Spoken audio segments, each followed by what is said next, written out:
Of the 4 counties that make up the overall Philadelphia suburb area, Bucks County is not only one of the largest, but also one of the most popular. Bucks County is extremely centrally located, only roughly an hour from Center City, Philadelphia, around an hour and a half from New York City, 2 hours from the Jersey Shore, and 2 hours from the beautiful Pocono Mountains. When moving to a brand new state, it can be extremely difficult to identify which areas, towns, counties are best for you, which is why I make these videos. Today, let's go over most of the towns that make up the Bucks County area, so you know whether some of these towns are best or maybe not so great for you personally. Hi there, I'm Corey Benhart, a local real estate agent here in the Philadelphia suburbs. I specialize in helping people just like you make the move to this great area to find their perfect home. All of my contact information is below. Let's get started. In no specific order, the first town that we have to talk about is Doylestown, Pennsylvania. This is one of the most popular towns that I hear from you guys who watch this channel to get more information about moving to. So you might want to move to Doylestown if you want the small downtown feel, where there's a center of town area that is very walkable and full of shops, restaurants, bars, entertainment, etc. Doylestown might also be best for you if you love homes that have tons of character and history, but also mixed with brand new luxury new construction homes as well. So you might not want to move to Doylestown if you don't care about having walkability, if you would prefer to be somewhere far out with tons of space and privacy and there's not much noise or anything like that. You can certainly find other towns on this list with much more affordable real estate that matches that criteria. You might also not want to move to Doylestown if school district is not an important factor for you. One of the reasons that Doylestown is so highly sought after is because of the public school district known as Central Bucks School District. According to niche.com, Central Bucks is the #1 best rated in Bucks County and the 23rd best school district in all of Pennsylvania. The next town that we're going to talk about is Quakertown. You might want to move to Quakertown if you love homes with some land and space. Quakertown is pretty spread out except for the small Main Street area that does have some great restaurants, shopping, etc. But for the most part, Quakertown is pretty widely spread out with both single family homes on tons of acres and a good number of townhome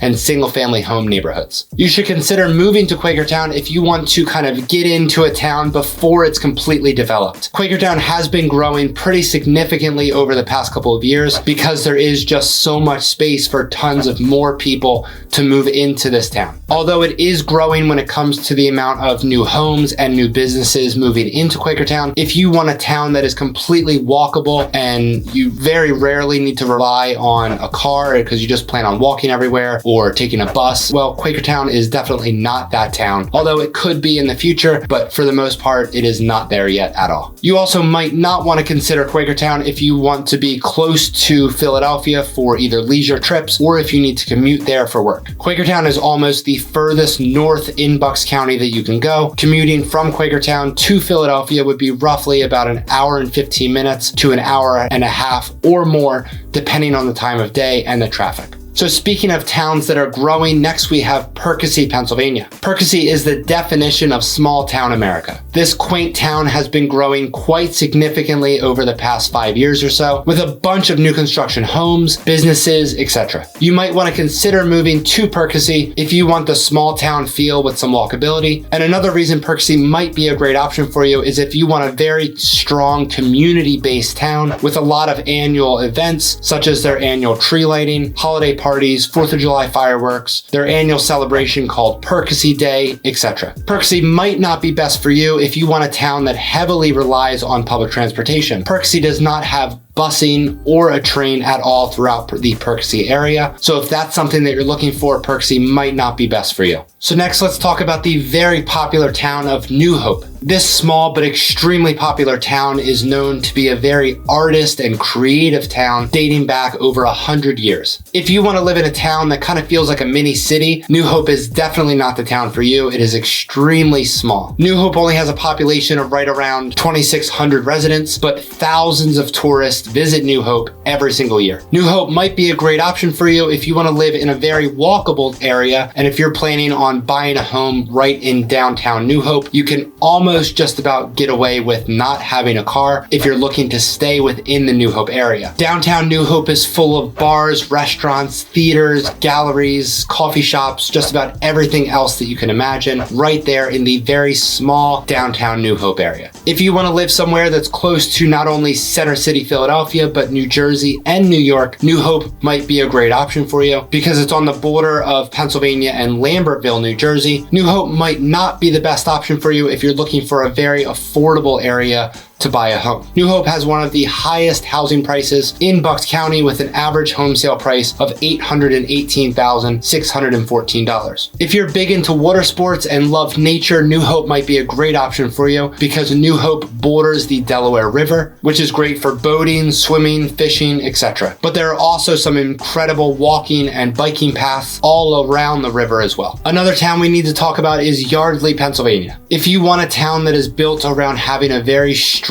local community, Yardley might be a great option for you. The town of Yardley is very focused on creating the best community feel that they can amongst its residents, offering some incredible yearly events. If you don't necessarily want a walkable area, but instead a town that is a short drive to just about everything that you would need, Yardley might be a great option for you. If you need to commute right into Center City, Yardley's location might be great for you because you can jump right on Route 295 and go right into the city. If you need to heavily rely on public transportation, Yardley might not be great for you. And also Yardley might not be the best town for you if you're looking for a town that has incredible nightlife. Besides a couple of bars and maybe some shows, Yardley does not really have much of a nightlife, but instead with a very convenient commute right into Center City, Philadelphia, you're only around 30 to 45 minutes direct route right into Center City, Philadelphia with all of the nightlife that you can imagine. Next, we have the incredibly unique town of Levittown, Pennsylvania. It seems that Levittown is very popular for house flippers and for people who love to renovate homes. So if you're looking for that, Levittown might be best. Most of the houses in Levittown are all the same style. Taking a look at this style here,